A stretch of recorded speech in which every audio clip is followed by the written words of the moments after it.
O Saber Direito traz um curso sobre as normas trabalhistas atuais. Você vai relembrar os princípios do direito do trabalho, vai entender a relação do empregado e do empregador no contexto trabalhista e aprender sobre os direitos e garantias nos contratos de trabalho. Tudo isso no curso do professor Lucas Sérvio. Já está no ar a aula 4.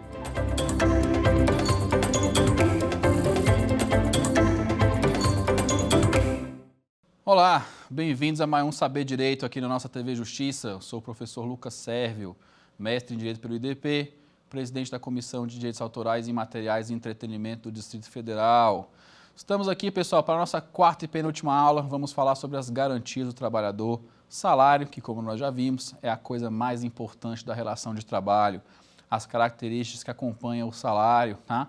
E demais benefícios, que nem são benefícios, são direitos, né? A gente tem que se acostumar a chamar assim, porque patrão não dá nada de graça para a gente, né? Então, nos nossos aí, direitos trabalhistas que acompanham nosso salário, direito de faltar e quando que essas faltas são justificáveis, quando você trabalha além do seu horário, quando você trabalha em horário noturno, quando você é exposto a agentes nocivos, tá?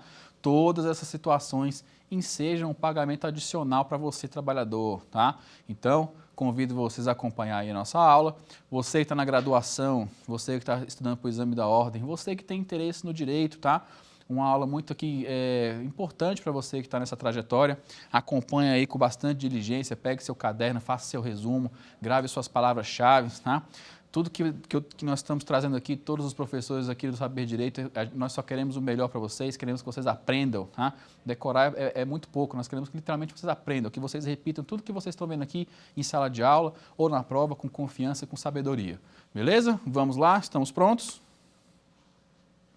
Então, como foi anunciado aqui pelo professor de vocês, nós vamos ver direitos e garantias relacionadas ao salário, tá? Relacionadas às remunerações, tudo aquilo que vem a mais, que vem a menos, tá? Quando você tem ali uma relação de trabalho, como nós vimos nas primeiras aulas, uma relação de trabalho efetiva, uma relação de trabalho formalizada, com contrato de trabalho, ainda que escrito ou ainda que verbal, com a sua carteira devidamente registrada, tá? Não existe carteira fichada, quem vai fichado é preso, tá? A carteira tem que ser registrada. Relembraram isso aí? Então vamos em frente. Quando você trabalha, quando você tem um vínculo de trabalho, uma carteira assinada, CLT, bonitinho, registrada, você obviamente tem que receber um salário, tá? Lembre da nossa primeira aula, pessoal, o princípio da intangibilidade salarial, ou seja, a coisa mais importante da relação de trabalho vai ser o salário que você tem que receber ao final do mês. Com isso, tá? O que eu preciso que vocês entendam é o seguinte: existe uma diferença plena, ou seja, uma diferença factual do salário e da remuneração, tá? O salário é tudo aquilo que você recebe como contraprestação pelo seu serviço. Se é uma contraprestação, o que vocês entendem? Que o salário não é lucro. Tá? Não entendam o salário de vocês como lucro, pessoal. Lucro é uma coisa que você ganha sem fazer absolutamente nada, tá? É um investimento, é achar dinheiro na rua, é receber um dinheiro do seu pai, do seu marido, da sua esposa, tá? Nunca é um dinheiro que você teve que fazer alguma coisa para recebê-lo. Tudo que você recebe quando você faz alguma coisa é uma contraprestação. Assim é o salário. Então, gravem na cabecinha de vocês. Salário é toda contraprestação recebida pelo empregado em razão do exercício de sua função laboral, tá? Então, se você tem um vínculo de trabalho, você obrigatoriamente tem que receber aí um salário. E tudo que vem em acessório, tudo que acompanha esse salário, que compõe ali o seu contra-cheque, vale transporte, vale refeição, gorjetas, gratificações, tá? Aquele dinheirinho a mais ali que você recebe no final do ano quando faz uma caixinha, tá? Tudo isso, pessoal, não é salário, isso aí são remunerações, tá? O cálculo é diferente, não é só o nome que é diferente, tá? Então, quando você tem que prestar muita atenção, porque nem toda remuneração integra o salário, porque salário é base de cálculo, remuneração nem sempre, tá? Então, salário, tudo aquilo que você recebe como contraprestação pelo exercício daquela função, e remuneração, que você recebe em complementação ao seu salário nem todo mês você vai receber. Às vezes o seu vale transporte é mais ou é menos, porque o mês tem mais dias ou menos dias. O seu vale refeição às vezes vai ser menos ou mais, porque um mês tem mais dias ou tem menos dias, tá? Então o salário é sempre fixo, a não ser, obviamente, quando tem um reajuste, e a remuneração ela é variável. O salário é fixo, remuneração é variável. Agora que você conheceu o salário, como a gente viu, pessoal, desde o começo aqui da nossa primeira aula, tudo no direito, tá? Tudo tem as suas características, tá? Tudo tem assim, aquelas questões que definem o que é aquela coisa. E o salário, obviamente, não poderia ser diferente. O salário tem suas características. A primeira, que a gente sabe que é a mais importante, é aquela que é a característica alimentar. Sim, pessoal, salário é característica alimentar. Por quê? Por que você trabalha? Você trabalha para se sustentar. O que envolve o sustento? A alimentação. Por isso que quando você tem um filho, tá, ou uma filha, e você não está com aquela criança, com a guarda daquela criança, ou seja, o casal já é separado, aquele que não está aos cuidados diretos da criança deve uma pensão. Pensão alimentícia. É o termo que se dá a toda a remuneração, a todo o salário que é recebido para sustento, tá? Então, por mais que a pensão alimentícia, obviamente, não seja usada só para comprar alimentos, é para pagar escola, para pagar lazer, né? Ela ainda assim é chamada de pensão alimentícia, porque era para prover sustento, tá? Por que isso é importante? Por que essa palavra alimentar ela é importante? Porque a verba alimentar, no direito, ela goza de privilégios que as outras verbas não têm. As verbas comuns, elas não têm. A verba alimentar, ela goza de prioridade. Aonde? Em qualquer instância da justiça, tá? Seja no cartório da vara, seja no momento da sentença, seja no momento da execução. Se o juiz tem na mão dele dois processos, um versa sobre verba alimentar e o outro versa somente sobre verba comum, ele tem que julgar primeiro aquele que versa sobre verba alimentar. Então, por isso que o salário, devido à sua importância, à sua intangibilidade, ele ganhou aí essa classificação como verba alimentar. Na sequência, nós temos a indisponibilidade do salário. O salário ele é indisponível. Essa palavra no direito significa uma coisa, não é qualquer situação que pode mexer naquela coisa que é indisponível, ou seja, qual é a situação que mais se vê no direito? Penhora, né? Bloqueio. Então, o salário, ele é indisponível, ele é impenhorável, tá? Repare no seguinte, nós temos decisões recentes aí sobre questão de endividamento, tá? Que já é até 40% dos rendimentos ali para o mínimo existencial, mas em regra, tá? Se você comprova que aquela fonte na sua conta, ela é oriunda de trabalho, ela é oriunda do seu serviço, ela é para a sua subsistência e ela ganha aí também essa classificação de indisponibilidade, ou seja, a verba se torna indisponível. Após a indisponibilidade, tá? Ele também goza da característica de ser irredutível. Lembre da inalterabilidade contratual lesiva, tá? Ou seja, você pegar o contrato do trabalhador para especificamente diminuir o seu pagamento, isso é uma alteração lesiva e isso não pode ocorrer. Então, no decurso do contrato de trabalho, o salário jamais pode ser reduzido, ele só pode aumentar, tá? Então, por isso que os patrões têm muito cuidado antes de dar um aumento, porque depois que ele passar a pagar aquele valor, ele não pode voltar para o valor antigo, tá? Mas, obviamente, quando há regra, há exceções. A gente costuma ver o livrinho de regras, que é dessa finurinha aqui, e o livro de exceções é do tamanho do vade-mecum, não é? Mas prestem atenção. Sim, o salário ele é irredutível, a não ser que uma lei específica autorize sua redução, sempre por período determinado, tá? Lembram da pandemia? Pois é, a pandemia trouxe aí muitas dificuldades para os trabalhadores registrados e aconteceu o seguinte, o governo passou lá um decreto dizendo, por favor, né, não demitam as pessoas, autorizemos então que o pagamento seja reduzido a metade, 40%, 20%, tá? Que seja reduzido até esse momento de mal passar, até esse momento de mal cessar. Obviamente, já continha no texto ali o período máximo que aquele salário poderia estar reduzido, senão ficaria para o resto da vida e aí iria ferir de morte os princípios do direito do trabalho. Outra situação também, pessoal, em caso de acordo coletivo, tá?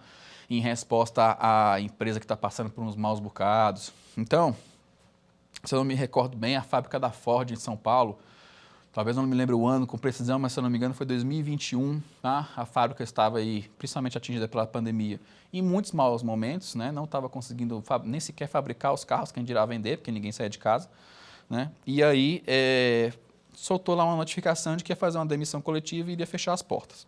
O sindicato entrou em ação e foi celebrado lá um acordo para que não demita as pessoas, diminua o pagamento por um ano e meio, até a fábrica se recuperar, até o período melhorar. Se o período melhorar, voltam-se os salários, volta tudo como está antes. Se não melhorar, ok, fizemos a nossa parte, a fábrica pode fechar. Infelizmente, como nós vimos, a situação demorou muito para melhorar e infelizmente a fábrica fechou e os trabalhadores foram todos demitidos, tá? Mas antes disso, sofreram lá a redução autorizada por convenção coletiva, como nós vamos ver mais para frente, é uma ferramenta que vem autorizando qualquer coisa que inclusive não esteja na lei. Depois da irredutibilidade, nós temos a característica de pós-numeração, tá? É um pequeno dado técnico, pessoal. Alguns de vocês aí que já estejam na graduação, ou talvez até mesmo fazendo exame de ordem, talvez nunca tenham ouvido essa palavra, né? O salário, ele é pós-numerado. O que que isso significa? De maneira bem curta, tá? Não tem nem muito o que enrolar. Primeiro você trabalha, depois você recebe, tá? Você nunca entra trabalhando, você nunca entra recebendo. Você primeiro trabalha, compilar o seu período, né, laboral, e ao final do período, lá dos 30 dias, você recebe o seu pagamento. Só por isso ele é pós-numerado. E por fim, ele é composto, tá? Composto pelo quê? Por várias ali remunerações, tá? Ou seja, para chegar ali no coeficiente do seu salário, chegaram-se a uma quantidade que classifica o valor daquele serviço, daquela função, tá? Um detalhe muito importante que vocês devem saber do salário, pessoal, justamente com relação a essa característica de ser composto. Ele não precisa ser pago só em dinheiro, tá? Existe um pagamento chamado pagamento in natura. E prestem atenção, quando eu falo in natura, não é a marca de cosméticos, tá, pessoal? In natura em latim, in natura, ou seja, ao natural. Por quê? Você pode sim receber parte do seu salário em produtos ou serviços do local que você trabalha. Então, por exemplo, você trabalha ali numa loja de eletrodomésticos, né? E aí você está precisando de um micro-ondas, uma televisão, de um forno de assar pizza, alguma coisa. Chega para o seu gerente e fala assim, olha, esse mês eu estou precisando de um micro-ondas. Eu vou pegar o micro-ondas e o seu desconto do meu salário. Esse micro-ondas é um pagamento em natura, tá? Ou seja, um pagamento em valores, em bens, tá? Mas lembre-se de uma coisa, primeiro, mais importante, você não é obrigado a aceitar pagamento in natura, tá? Nesse caso, o exemplo foi da iniciativa do empregado. Se for o patrão que fala, ó, esse mês você não quer levar tal coisa aqui não, descontar do seu pagamento, aí você fala, pô, quero. Ou então, não quero, tá? O pagamento in natura, ele não é obrigado para nenhum dos lados, tá? Nem para o empregado, nem para o empregador. E ainda mais importante, pagamento in natura não pode ser feito nem em álcool e nem cigarro. Entenderam? Pagamento in natura é só produtos duráveis de consumo, alimentos, menos álcool e cigarro. E vamos incluir aí também outras substâncias ilícitas, como remédios sem receita e por aí vai, tá? Mas, mais especificamente aqui para o nosso exemplo, você não pode pegar ali o seu salário in natura em álcool e cigarro. E aí, o professor traz para você três motivos bastante razoáveis para que a lei proíba isso, tá? Seja bem direto em proibir essa questão. Primeiro, pessoal, álcool e cigarro é vício, terminantemente, tá? Você pode viciar menos ou viciar mais, mas é vício. E o Estado não pode incentivar o vício, permitindo que o empregado consuma o seu salário em álcool e cigarro, tá? Segundo, economia doméstica, tá? Imagina você ser casado com um alcoolista, com uma pessoa que é alcoólatra, tá? Todo mês ele vai pegar o pagamento dele inteiro em álcool, né? E aí você não paga seu condomínio, você não paga seu aluguel, você não paga a escola do seu filho, você não faz a compra do mês, né? Se o dinheiro todo for revertido em álcool ou em cigarro, tá? E por último, pessoal, o SUS, tá? Vocês imaginem a fila do SUS, do transplante de fígado e do câncer de pulmão, se todo mundo pudesse pegar ali álcool e cigarro como pagamento, tá? Ia ser um tremendo descontrole. Então, o pagamento in natura, ou seja, o pagamento que não é feito em espécie, em dinheiro, tá? Entenda dinheiro por Pix, transferência, cheque, o que quer que seja, tá? Que não é feito em moeda corrente, que é feito em produtos ou serviços daquele local que você trabalha, tá? E aí, com exceção do álcool e do cigarro, ok? E vamos conhecer, então, as remunerações, tá? Aquelas que compõem lá o seu pagamento final, mas que não são salário. Inicialmente, a gente tem o adicional noturno, o de periculosidade, o de insalubridade, as horas extras, participação nos lucros, gorjetas e gratificações, gastos de viagem e hospedagem a serviço, comissões e percentagens, tá? Então, como eu falei no começo, a remuneração sempre ela é variável. E existe também a remuneração por habilidade, aquela coisa que só aquele empregado sabe fazer, então ele merece lá um adicional pela sua habilidade, pelo seu tempo de serviço na casa, pela sua antiguidade, né? Então, existe ainda também a remuneração por habilidade ou a remuneração por competência, tá? Só vamos lembrar o seguinte, nem toda remuneração é obrigatória, a remuneração pode ser dada pelo patrão se ele quiser ou não. Então, por exemplo, remuneração por habilidade, remuneração por competência, nem o vale alimentação, de regra, ele é obrigatório, tá? Tem que ter lá uma quantidade de funcionários certos para o vale refeição ser pago ali por obrigação de lei, senão ele não é obrigado a ser pago, tá? Então, dessas remunerações aí que eu acabei de citar, nós vamos conhecê-las logo mais. Eu quero só já antecipar um pouquinho um assunto que é interessante, que é o assunto das faltas. Quem assistiu aqui a primeira aula vai saber, pessoal, que quando você entra no serviço, como é que você consegue suas férias? Trabalhando, certo? 1 ano de trabalho, tá? Vai te dar o direito de tirar seus 30 dias de férias. É o período aquisitivo que vai ensejar o período concessivo. Como nós também vimos na primeira aula, se você atrasou o pagamento das férias em 2 dias, deve pagá-las em dobro, tá? Você pode vender suas férias, você pode vender 1/3, tá? Acostume-se sempre, pessoal, a responder 1/3, tá? Porque se você faltou mais de 5 vezes, como nós também vimos na primeira aula, você já não vai ter mais os 30 dias para vender. Então, você não pode falar 15, 12, 10. Sempre fale 1/3, porque 1/3 pode ser 1/3 de qualquer quantidade que você tenha para vender. Então, você pode vender 1/3. Dividir as férias, você pode dividir em até 3 períodos, desde que o menor não seja inferior a 14 dias, ok? Agora, como a gente viu, mais de 5 faltas você já começa a perder dias de férias, certo? Mas existem algumas faltas que não descontam os seus dias de férias, tá? Você vai lá e justifica e não é descontado os seus dias de férias. Quais faltas são essas? A primeira, doação de sangue. Sim, quem doa sangue justifica a falta no serviço. Detalhe importante, pessoal, é só 1 vez por ano, tá? 1 vez por ano você pode doar sangue e esse dia que você foi doar sangue, você pega lá o documentinho, leva no seu serviço e está justificado o seu dia, tá? Entenderam? O dia que você vai doar sangue é o dia que você pode faltar. Não é que você vai no Hemocentro, doa o sangue e pega um vale falta para escolher o dia que você quiser. Não, tá? É só no dia que você doou. Então, vá, acorde cedo, faça essa doação, doe o sangue, leve lá o documento do Hemocentro no serviço e vá descansar, porque quem doa sangue sabe muito bem que tem que dormir o resto do dia para se recuperar, né? Mas apenas aí 1 vez por ano. Morte de parentes, tá? A morte de parentes também seja aí faltar ao serviço sem perder o seu dia de férias. E quantos dias são, professor? Até 2 dias, tá? Verifique bem o que eu estou falando. Até 2 dias. Pode ser 1, pode ser 2, tá?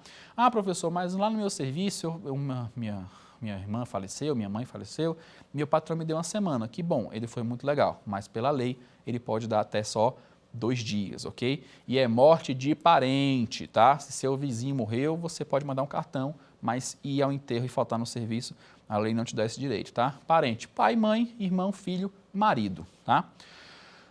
Fora disso aí, infelizmente a lei não cobre, a lei não irá cobrir, tá? E a gente pode falar agora de uma coisa que é pior do que a morte, o casamento. Quantos dias são, tá? Há 3 dias, tá? Para você se casar, morrer você morre qualquer dia, mas casar você pode escolher o dia, não pode? Então, como são 3 dias, você escolhe casa na quarta-feira. Então, você fica quarta, quinta, sexta, sábado, domingo, segunda-feira você volta para o serviço, tá? Então, casamento aí são 3 dias, ok? E gravidez, tá? Gravidez. Acompanhar mulher grávida ao médico, tá? Você tem até 2 dias por ano. Muita atenção nessa interpretação desse texto, pessoal. São 2 dias por ano para acompanhar mulher grávida. Não são 2 dias por grávida. Então, você aí que está com 2 mulheres, né? Você tem 2 cônjuges aí, você tem que escolher, vai ser 1 dia para cada uma, você não pode ter 2 dias para cada uma delas, ok? Então, é porque 2 dias por grávida e não 2 dias por ano e não 2 dias por grávida. Acompanhar o filho no médico ou em qualquer outra situação, tá? 1 vez por ano até que a criança complete 6 anos, tá? Então, 1 vez ao ano, você pode ali se apresentar na escola do seu filho, levá-lo ao médico ou qualquer outro tipo de compromisso. Até os 6 anos de idade você não tem desconto aí nas suas férias, tá? A licença maternidade, em regra, 120 dias para a mãe, 5 dias para o pai. Um detalhe importante que é bom vocês conhecerem tem um programa conhecido como Empresa Cidadã, tá? E os empregados que trabalham numa empresa que tem cadastro dessa empresa cidadã, as mães passam a receber aí 180 dias de licença maternidade e os pais passam a receber 20, tá? Eles recebem mais 15 dias além dos 5, que já é de lei, tá? Então, quem aí você procura se informar se a empresa que você trabalha tem aí esse convênio com o programa Empresa Cidadã, que é um convênio muito bom. Mesário, tá? Quem é o mesário, professor? Aquela pessoa que trabalha na eleição, quando você vai lá votar, estão lá naquela mesinha, recolhendo sua digital, te explicando como é que usa a urna, recolhendo ali seu documento, tá? Acompanhando toda a votação. Aquele pessoal, aquela pessoa está exercendo a função de mesário, é uma função voluntária, tá? E quem é mesário tem o dia de folga como mesário, mais 1 para descansar, tá? Então é sempre o dia de folga para trabalhar como mesário, mais outro dia para você descansar. Então, trabalhou com 3 dias como mesário, você obrigatoriamente tem que ter 3 dias de folga, tá? Obviamente, não sei cair sábado e domingo. Então, você trabalhou lá segunda e terça, você vai ter que folgar na quarta e na quinta. O dia de trabalhar como mesário, mais 1 dia de folga, ok? Alistamento militar, tá? Você que está completando 18 anos, já conseguiu um emprego, você precisa se apresentar à junta para fazer o seu alistamento, tá? Você posteriormente também vai precisar ir lá passar pela inspeção e após passar a inspeção e ser dispensado, você também tem que ir juntar a bandeira, né? Jurar a bandeira ali no último dia. Toda vez que você precisar, você pode faltar no serviço para cumprir esses compromissos militares. Obviamente, desde que você comprove, tá? Você chega lá no tenente ou no responsável pela junta e fala assim, olha, eu estou em horário de trabalho, se eu puder me dar um documento comprovando que eu estive aqui, né? Ele vai lá, sem problema nenhum, vai te entregar esse documento e você entrega no trabalho e está resolvido, tá? Depois, pessoal, convocação do Poder Judiciário, testemunha, autor, réu, qualquer júri, tá? Qualquer dessas situações em que você é convocado pela justiça para comparecer para algum tipo de rito, né? Que seja como autor, como réu, como testemunha, como participante do júri, você tem aí o dia garantido para atender a esse compromisso, tá? Desde que, obviamente, apresente a ressalva. Quando você vai no médico atestado, quando você vai na justiça é ressalva, o nome do documento. Então, terminou o procedimento, peça a ressalva, o servidor vai te entregar e aí você leva no seu trabalho e comprova que você lá esteve.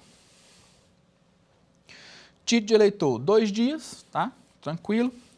Exames de câncer, pessoal, fora daqueles dias comuns, tá? Ou seja, quem tem câncer tem direito a 3 vezes ao ano, tá? Faltar ao serviço para acompanhar e fazer esses exames. Esses dias não entram naquele atestado lá, que se der mais de 15 dias você é obrigado a sair pelo INSS. E falando nele, né? Deu lá um atestado por doença, mais de 15 dias você obrigatoriamente está afastado, tá? Pelo INSS. Aí o INSS vai ser responsável pela sua remuneração. Então, deu lá um atestado com mais de 15 dias, você não fica mais à disposição da empresa, só o INSS que agora vai tomar de conta, tá? E é isso, pessoal. Essas são as faltas que justificam, tá? O não desconto das suas férias. Levou a documentação pertinente, o seu dia de férias ele não é retirado ali, a contagem está normal. Qualquer outra falta sem justificativa, começa a cortar seus dias de férias, passando lá dos 5 dias, tá? Até 5 dias no ano, não desconta férias, mais de 5 dias desconta, a não ser que seja um desses casos aqui. Então, falamos da remuneração, né, das remunerações ali que acompanham o seu salário. Vamos entrar agora nas remunerações que eu chamo de atenuantes, ou seja, que vão ajudar aquele processo ali que é um pouco complicado, aquele período que você está ali trabalhando. Como que isso costuma acontecer? Quando você trabalha à noite, ou em ambiente insalubre, ambiente perigoso, trabalha além do horário, ou sofre um acidente de trabalho, esses são os adicionais que eu chamo de adicionais atenuantes, eles vão atenuar ali o problema que você tem em razão do exercício da sua função. Então, até aqui, estamos acompanhando, estão entendendo? Lembre-se, pessoal, quem tiver qualquer dúvida, tá? Assistiu esse programa aqui pela televisão, pode me procurar no Instagram, é Lucas_Serve, manda lá um inbox. Professor, aquela parte eu não entendi muito bem, você pode explicar? Ou quer se aprofundar no assunto, também pode me procurar. Está assistindo pelo YouTube, deixa um comentário aqui no vídeo, tá? Eu me comprometo assim que receber o link do pessoal da direção, ir lá nos comentários, ver quem é que tem dúvida, quem me marcou em alguma coisa, para eu tentar responder, para a gente bater um papo, tá? E não só quem tiver dúvida, pessoal, quem quiser me procurar para saber mais da OAB, como é que funciona a OAB, como é que são os eventos da OAB, tem alguma dúvida sobre o área que não seja direito de trabalho, se eu puder ajudar, eu ficarei muito feliz, ok? Então, continuando. O primeiro adicional que eu gosto de falar, pessoal, é o adicional noturno, tá? O adicional noturno é pago para toda aquela pessoa que trabalha depois das 10 da noite até as 5 da manhã, tá? Então, quem está no trabalho entre 10 da noite, ou seja, às 22 horas, e sai do trabalho até as 5, tá? Aquela hora vale 20% a mais, tá? Ela vale 20% a mais da hora. Então, não significa que você precise cumprir todo o período para receber o adicional. Basta que você passe lá das 10 horas e saia ou fique, né, até as 5 da manhã. Qualquer período compreendido aí entre 10 da noite e 5 da manhã, aquela hora ali vale 20% a mais, tá? Então, trabalha em ambiente em horário noturno, se você sai 11 horas, você tem 1 hora de adicional. Se você sai meia-noite, você tem 2, tá? Entra no trabalho 4 horas da manhã, você tem 1 hora de adicional. Entra no trabalho 3 da manhã, você tem 2 horas e assim sucessivamente, ok? Então, esse é o adicional noturno. O de insalubridade é o seguinte, tá? O que é uma coisa insalubre? Uma coisa que faz mal, né? Uma coisa mal conservada, uma coisa ali que você sente que não vai te fazer bem. E existem profissões que são insalubres por excesso de barulho, por excesso de substância tóxica, por luz intensa, ou frio intenso, calor intenso, tá? Então, quando é feita lá uma perícia do trabalho e se determina que aquele local ele é insalubre, quem trabalha naquele local tem que receber um adicional, tá? Por exemplo, raio-x, né? Que a gente sabe que é uma coisa muito perigosa em exposição prolongada, né? Então, e como a insalubridade é uma coisa relativa, ou seja, ela pode ser mais intensa ou menos intensa, o adicional é dividido em 10%, que é o grau mínimo, em 20%, que é o grau médio, e em 40%, que é o grau máximo, tá?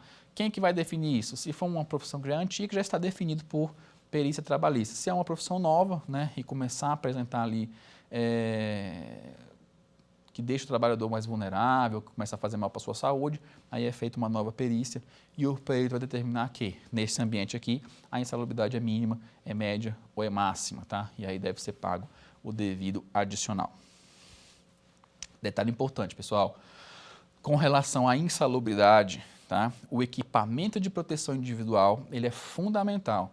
E não só fundamental, se o patrão fornecer devidamente o EPI, que é o equipamento de proteção individual, ele não é mais obrigado a pagar aquela insalubridade, tá?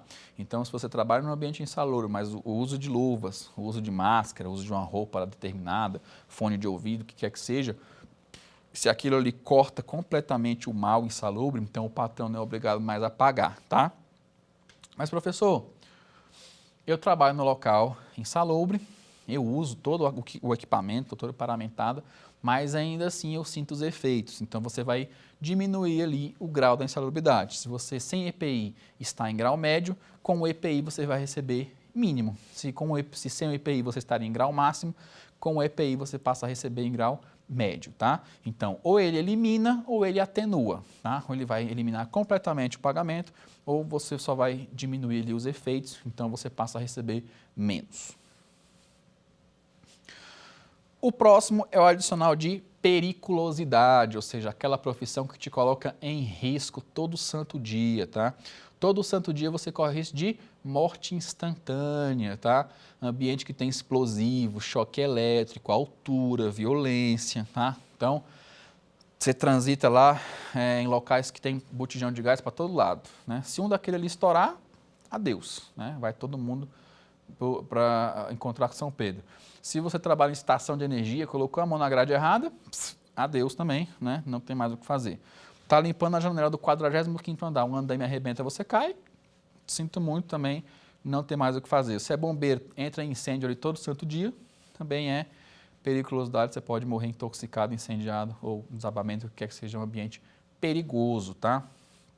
Então, qualquer pessoa que labore nessas funções, que tem esse perigo de morte instantânea, tá? De você estar ali, de repente não está mais, você tem que receber adicional de periculosidade. O adicional de periculosidade ele é 30% em cima do seu salário, tá? Então, mas atenção, pessoal, não é só quando acontece a situação, tá? É todo mês, né? Como se fizesse uma poupança, né, para a família, em razão da pessoa ter falecido em razão do trabalho.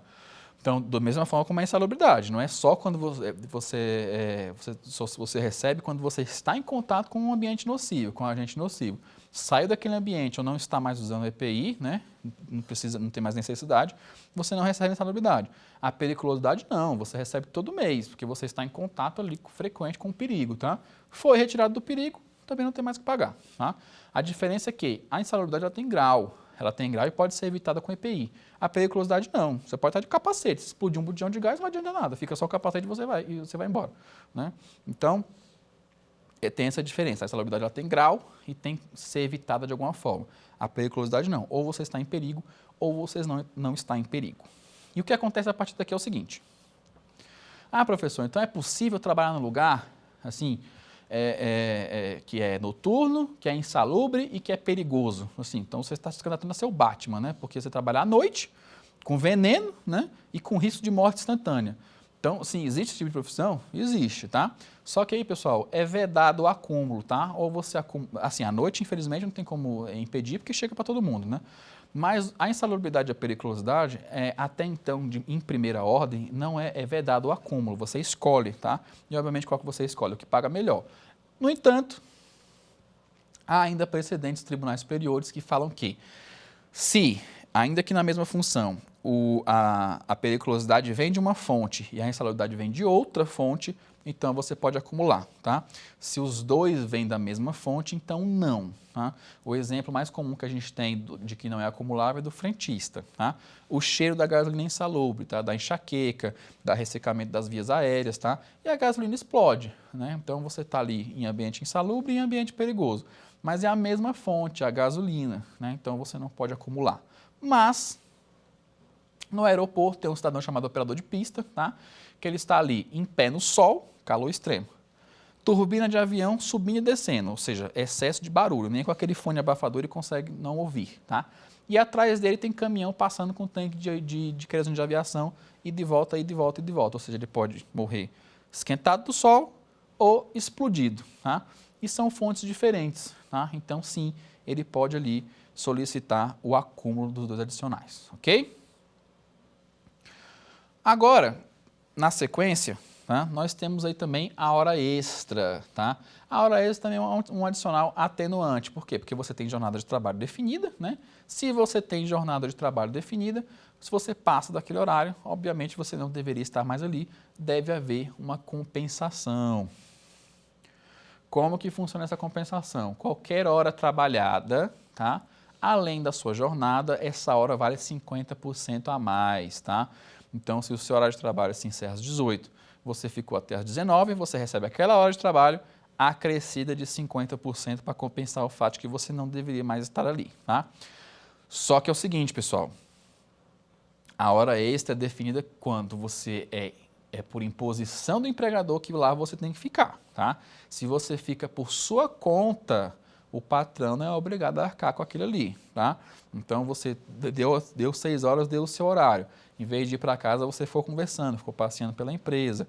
Ah, está muito calor, vou esperar, né, anoitecer para ir para casa um pouco mais refrescante. Um patrão tem que pagar hora extra, tá? Agora, você está no exercício da função, principalmente por ordem do patrão, aí sim você faz jus a hora extra, a não ser que a empresa tenha convertido ali a hora extra em banco de horas, tá? Então, todo horário que você fica a mais ou que você chega mais cedo, ele não se converte em pecúnia, ou seja, ele não vira dinheiro, não vira hora extra, ele vira banco de horas, tá? E o banco de horas serve para quê? Você vai acumulando, um dia você pode faltar, pode sair mais cedo, tá? Vai ali de acordo com a negociação que você fizer com o seu patrão. Fecha-se o banco de horas, eu tenho 15 horas no meu banco de horas. Hoje eu quero sair 2 horas mais cedo. Vai lá no RH e fala, ó, tira 2 horas do meu banco de horas, que eu estou precisando sair mais cedo, que eu vou ao médico, vou não sei aonde, né? E aí quero fazer uso aí das minhas horas, tá? Então, mas em regra, a hora extra passou da sua hora de trabalho, acresce ali 50% da hora. E aí temos o acidente de trabalho, tá? O acidente de trabalho é a mãe das controvérsias, tá? Você vai numa vara do trabalho, se você distribui 10 ações sobre acidente de trabalho, são 10 sentenças diferentes, né? Porque cada juiz tem um entendimento e cabe ao tribunal depois unificar todos, né? Mas o que é o acidente de trabalho, pessoal? Qualquer mal grave que aconteça ao trabalhador no exercício da sua função, tá? Ou seja, você está trabalhando e naquele momento você sofre um acidente, tá? Você se machuca, você se lesiona, que você tem que se afastar ou não, tá? No caso, você precisa quebrar uma perna, você não consegue trabalhar por um tempo, né? Então você vai para casa e fica lá afastado por acidente de trabalho. Então você simplesmente se lesiona, mas obviamente, né, em ambos os casos deve ser acompanhada por uma indenização, tá? Então o empregado que se acidenta, sofre um acidente durante a sua função, ele tem ali uma indenização, tá? Por acidente de trabalho. E ainda, quando ele retornar do eventual afastamento, ele goza de 1 ano de estabilidade, ou seja, ele passa 1 ano sem poder ser mandado embora, a não ser que seja por justa causa ou por pedido próprio de demissão, tá? Ele não pode ser mandado embora por livre iniciativa da gerência, ele só pode ser mandado embora se ele pedir ou se ele cometer uma falta grave, como nós vamos ver na próxima aula, o que é falta grave, o que é justa causa, o que é rescisão, tá? Então, voltou do acidente de trabalho, você tem direito ali a 1 ano de estabilidade no emprego, desde que não seja por justa causa sua demissão, nem desde que você não peça para sair ou faça um acordo. Mas, professor, você acabou de dizer que o acidente de trabalho é a mãe das controvérsias. Como assim? Vou explicar, tá?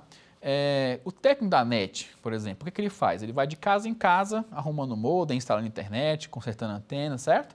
Vai de carro, claro, né? Todo mundo conhece o Uno branco com escada em cima da NET, não é? Então, supondo que ele passa ali por uma rua movimentada e sofre um acidente, bata na lateral onde o motorista está, ele machuque o braço, né? Fique bem machucado, tudo. Ele está na área de trabalho? Sim. É acidente de trabalho? Sim. Foi no local de trabalho? Foi. Ele não necessariamente labora dentro da empresa NET, ou seja, dentro do prédio da NET, mas ele está a serviço da NET, ou seja, está transitando dentro do carro da NET, fazendo serviços para a NET, né? Então, sendo assim, ele sofreu ali acidente de trabalho. Onde que se instala a controvérsia? Já houve casos, estão acontecendo agora enquanto nós estamos conversando, de pessoas que se acidentaram indo para o trabalho ou voltando para o trabalho, tá? E aí alegam acidente de trajeto, ou seja, se eu não estivesse me locomovendo para o trabalho, eu não sofreria esse acidente, então é um acidente de trabalho. Tanto faz se é indo para o trabalho ou voltando para o trabalho, firmou-se essa tese, tá? O que eu preciso dizer para vocês é o seguinte, pessoal, em regra, tá? Claro que vai depender do juiz da causa, mas em regra só é acidente de trabalho enquanto você está ali sob a tutela do seu patrão, ou seja, sobre o poder dele, enquanto ele está lhe dando ordem, ou seja, quando você está dentro da empresa, quando você está ali exercendo a sua função, ainda que fora dela, não indo para o trabalho, não voltando para o trabalho. Primeiro porque pode acontecer o desvio de percurso, tá? Ah, você sofreu um acidente, né, e está alegando que é acidente de trabalho porque você estava voltando para casa. E aí pega lá e você não fez o trajeto comum, você passou no bar antes, passou na padaria antes, passou no shopping antes, aí é acidente de trabalho? Não, né? Então, quando se verifica que você estava em desvio de percurso para a sua residência ou desvio de percurso para o seu trabalho, aí já começa a cair por terra essa questão de dizer que acidente de trabalho também é quando você vai ou volta para casa e vai para o trabalho, certo? Então, preste minha atenção.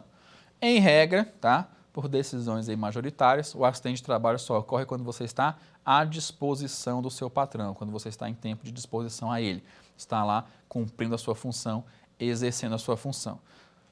indo para casa ou voltando para casa após o trabalho, nem sempre vai ser considerado acidente de trabalho. Fiquem espertos quanto a isso, ok? Certo? Estamos entendendo até aqui? Está fazendo suas anotações? Daqui a pouco nós vamos aqui confirmar se vocês aprenderam ou não. A gente vai ter o nosso quiz, tá? Enquanto isso, não se esqueçam, peguem o caderno, façam anotações, gravem ali o que vocês acharam mais pertinente, tá? Para poder ter o seu resumo ali à mão, para não precisar toda hora estar tendo que voltar, né, e ouvir. Pega ali sua palavra-chave, pega ali sua parte mais importante. Isso na graduação e principalmente para quem está fazendo exame de ordem é muito importante aprender a ter na cabeça, pessoal, as informações mais importantes, tá? Na primeira fase do exame de ordem não tem consulta, é só você e você, tá? Não tem que levar papel, vadimécum, nada, é só você, tá? E ainda na segunda fase, se você consegue dar um exemplo na peça ali, que o examinador vê que você não tirou do vadimécum, você com certeza consegue uma nota maior, tá? Então acostume-se a ter informação na cabeça, faz bem para você, exercite o seu pensamento, larga um pouco o celular, escreva, tá? Já é comprovado cientificamente que a escrita ali, ó, caneta no papel, lápis no papel, te ajuda a fixar muito mais do que no celular. Continuando.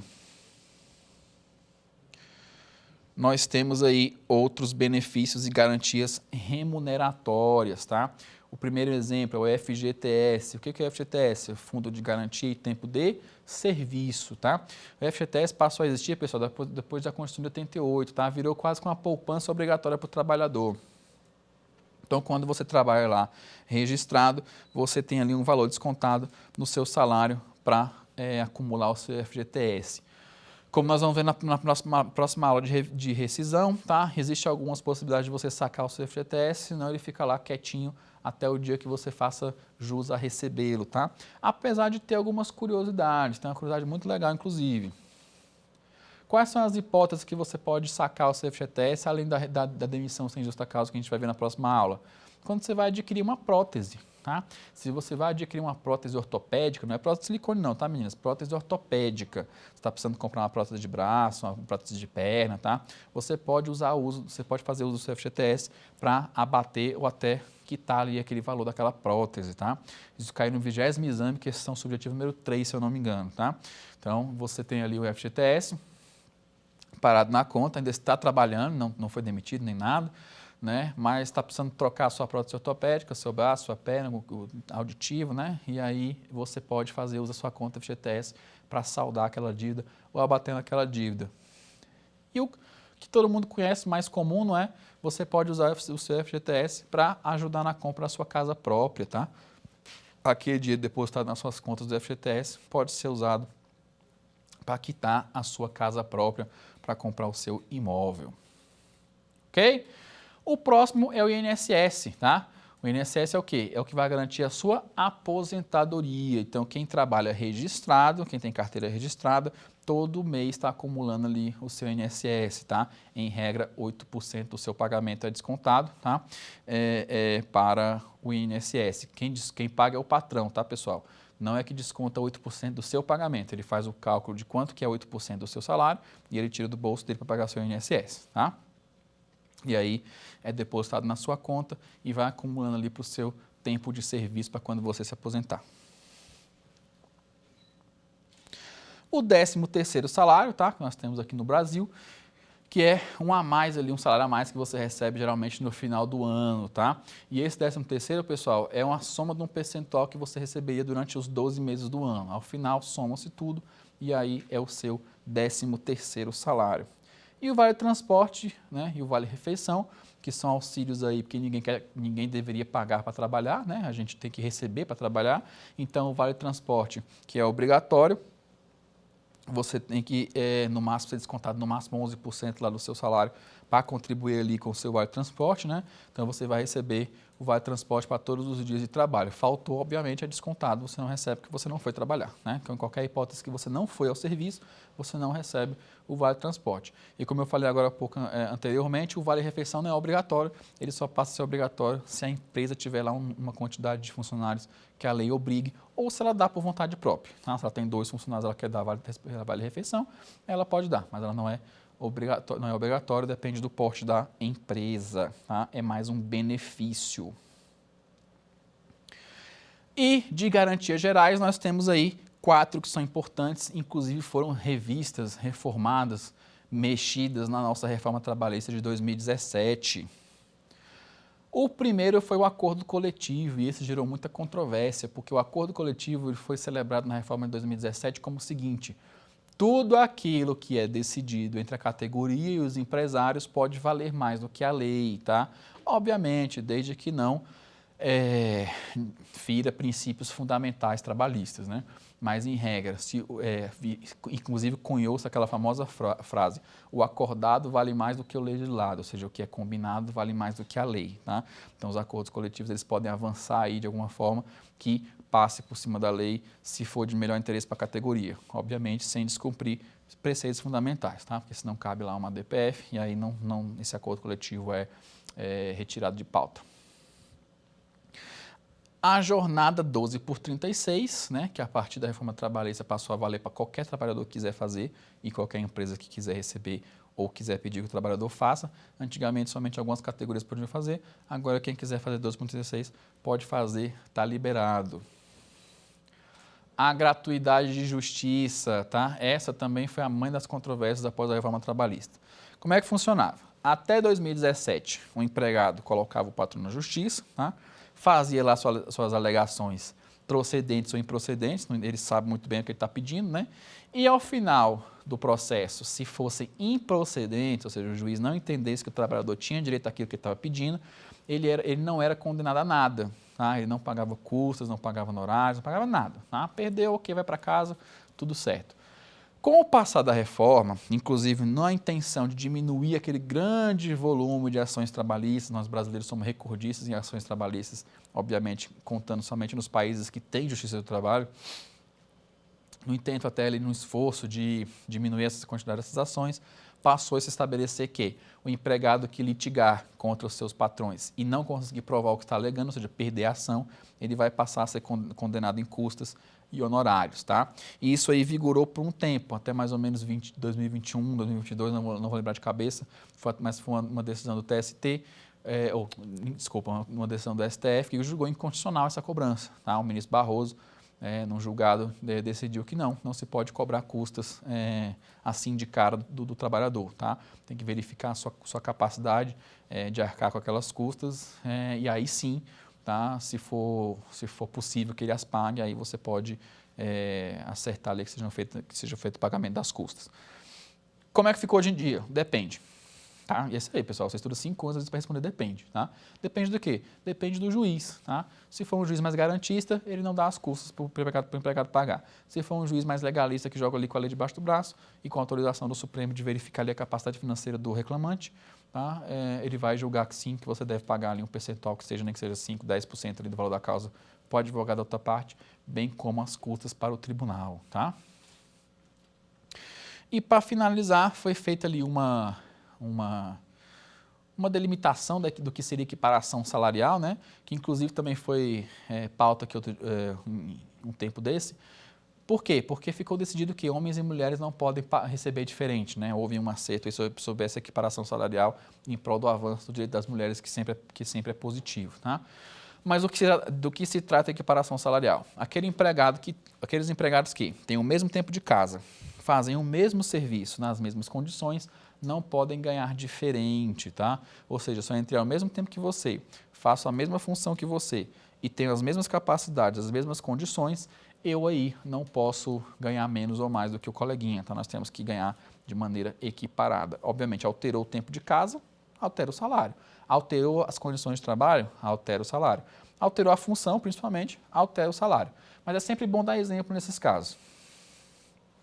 Imagine aí, eu ainda graduando, né, ou seja, muito tempo atrás, mas deixa isso para lá, assistindo uma audiência trabalhista, né, e de um lado um advogado já lá com seus 45 anos, de um lado um advogado com seus 65, 64, 60, já era um senhor de idade, bem avançado inclusive, né, mais atuante, tudo bem lúcido, e estava lá decidindo uma questão sobre equiparação salarial. Gente, muito bom esse exemplo, prestem atenção. 2 funcionários de uma fábrica de pregos, né, de uma fábrica de ferragens. Então, uma linha de produção ali com 10 máquinas, né, e um deles recebia menos que os outros, né, recebia o pagamento inferior, mesmo tendo o mesmo tempo de casa e fazendo, fazendo a mesma função e, teoricamente, nas mesmas condições. A máquina lá e tal, só que um produzia 1000 parafusos dia e esse que estava reclamando lá, que estava recebendo menos, produzia 700 parafusos. Tá? Mas a máquina igual, tempo de serviço igual, tudo igual. Né? E ele não se contentava. Eu falei, como eu estou aqui, chego na hora que meu colega chega, vou embora na hora que ele vai embora, faço o trabalho igual a ele, aperto os mesmos botões, por que eu faço 700 ele faz 1000, eu tenho que ganhar. A culpa é da máquina, a culpa não é minha culpa. Né? Ele é meu paradigma, ou seja, eu tenho que ganhar o mesmo tanto que ele. Né? Quando se trata de equiparação salarial, a pessoa que você se compara para receber o mesmo é o paradigma, né? É o termo técnico. E aí a causa se encaminhava para a improcedência, né? Porque ela falava assim, realmente, alguma coisa está acontecendo, mas você não está produzindo o mesmo que o seu paradigma, então não faz jus você receber o mesmo tanto, né? E aí o advogado dele, que era o senhor, o advogado de mais idade, falou assim, excelência, eu tenho só uma pergunta, eu não quero incomodar, não quero que a audiência demore muito, se o senhor me permitir. Aí ele falou assim, permite, faça a pergunta, doutor. Ele olhou e falou assim, eles trabalham no mesmo horário, fazem a mesma coisa, mas será que eles estão na mesma condição? Aí o juiz perguntou, sim, aqui atesta que são as mesmas condições. A máquina do meu cliente não é a mesma que o paradigma usa. Está aqui o relatório. A máquina do cliente do advogado mais idoso era mais antiga do que a máquina do paradigma, né? E a testemunha confirmou, né? Falou assim, o fulano trabalha em qual máquina? Numa máquina tal. E o Beltrano? Numa outra máquina. Então, a pergunta que eu faço para a testemunha é essa, excelência. Se o meu cliente aqui usar a mesma máquina que o paradigma, ele faz a mesma quantidade de parafuso, a testemunha vira para o juiz e responde, até mais. Né? Então, a causa saiu da improcedência para a procedência. Né? Trocou-se a máquina, ou então pagou-se o mesmo, já que se a empresa não quisesse trocar a máquina, ele passou a receber o mesmo tanto que o paradigma. Entenderam, pessoal? Que ter conhecimento da coisa faz diferença no seu exercício profissional, né? Por mais que a questão não parecesse não resolvida, o advogado sacou essa de que a máquina não era a mesma e a culpa não era do empregado, a culpa era da empresa, né? Tinha que ter fornecido as mesmas condições de trabalho para todos, tá? E aí não foi o caso. E aí obteve-se a procedência, ainda que a máquina não fosse trocada, o empregado teria que receber o mesmo que o seu paradigma, certo? Antes da gente passar para o nosso quiz, para ver se vocês aprenderam mesmo, para tirar as eventuais possíveis dúvidas, lembre-se, está assistindo pelo YouTube, deixe um comentário, o professor se disponibiliza a procurar esses comentários depois, ver quem é que ficou com alguma dúvida, ver quem é que quer, de repente, perguntar alguma coisa que não estava na aula, tá? Fiquem à vontade. Está vendo pela televisão? Não usa o YouTube? Instagram, Lucas_Sérvio, tá? Meu Instagram é fechado, mas pode mandar mensagem, eu sempre estou olhando ali as mensagens que vão lá para a pasta oculta, vou procurar, se tiver lá a sua dúvida, se tiver lá a sua, de repente não é nenhuma dúvida, você quer se aprofundar no conteúdo, ou quer saber mais sobre a OAB, eu sou presidente de comissão, tá? Quer saber quando são os eventos, como é que a OAB funciona, você será muito bem-vindo, vou fazer o máximo para atender todos vocês. Vamos lá para o quiz, então? Ver quem é que prestou atenção, quem é que está sabendo direitinho.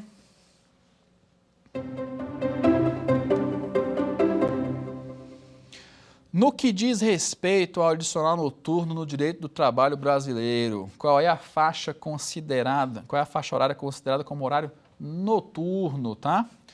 Letra A, das 22 às 5. Letra B, das 20 horas às 6. Das 21 às 6. Das 23 às 7. Pessoal, letra A é a resposta correta. Quem trabalha das 22, ou seja, das 10 da noite até as 5 da manhã, faz jus ao adicional noturno de 20% a mais da hora. Próxima.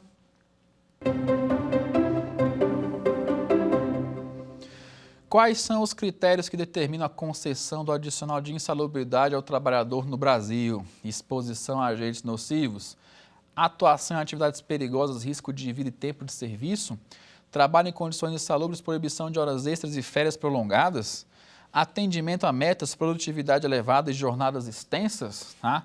Não, pessoal, nenhuma das 3 últimas, tá? É letra A, e simplesmente a exposição aos agentes nocivos.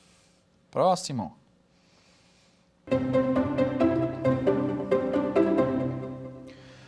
Quando o trabalhador brasileiro tem direito ao adicional de periculosidade, ao realizar horas extras frequentemente, ao trabalhar em condições perigosas, como exposição a explosivos ou inflamáveis, apenas quando solicitado pelo empregado, quando o empregador considerar a atividade perigosa. E aqui cai entre nós, pessoal, se dependendo do empregador, a gente nunca está fazendo nada de perigoso, a gente nunca está ganhando muito, né? A gente sempre está ganhando pouco. Então, a nossa resposta está na letra B, ao trabalhar em condições perigosas, como exposição a explosivos ou inflamáveis. E aí, conseguiu responder direitinho? Não conseguiu, não tem problema. Dá mais uma assistida, vê as suas anotações e tente responder de novo, tá? É a prática que faz a perfeição, isso a gente já sabe, né? De muito tempo atrás. Senhores, um breve resumo. A primeira aula, nós vimos princípios do trabalho, carteira de trabalho, uma pequena história, um pequeno contexto ali do direito do trabalho no geral. Na segunda aula, nós vimos ali garantias, né? Passamos ali por assédio moral no ambiente de trabalho, que também é importante. Quem é o empregado, quem é o empregador. Lembre-se que empregado não pode ser MEI, não pode ser PJ, não estão lembrados? Segunda aula. Terceira aula, contrato de trabalho determinado por experiência intermitente, quem é empregado doméstico, quem é empregado eventual, tá? E hoje nós vimos aqui o que é o salário, o que é a remuneração, característica do salário, quais são os adicionais ali que são atenuantes, que são para ajudar a segurar a barra ali de um serviço que é mais perigoso, que é mais cansativo, o que é o acidente de trabalho, o que é hora extra, e também ali por cima um pouco do que a reforma trabalhista alterou nessas garantias, aí, nesses direitos, nesses benefícios. Falamos um pouquinho também da quais são as faltas que não mexem nas férias, tá? Informações importantes, pessoal, basilares para você que está ali na graduação, está fazendo a sua revisão para o exame de ordem, está se preparando aí para o concurso público do TRT, do Justiça do Trabalho, tá? Ou simplesmente está se aprofundando, gosta de direito, gosta do saber direito, gosta de ouvir uma aula ali quando está fazendo o seu estudo. Saber direito, pessoal, se preocupa sempre em trazer bons professores, professores que gostam do que fazem, para trazer conteúdo para vocês. Muitos de nós já estiveram aqui de outra forma, é o meu caso, eu já fui aluno na época que tinham 3 alunos aqui acompanhando o professor, eu já estive aqui também.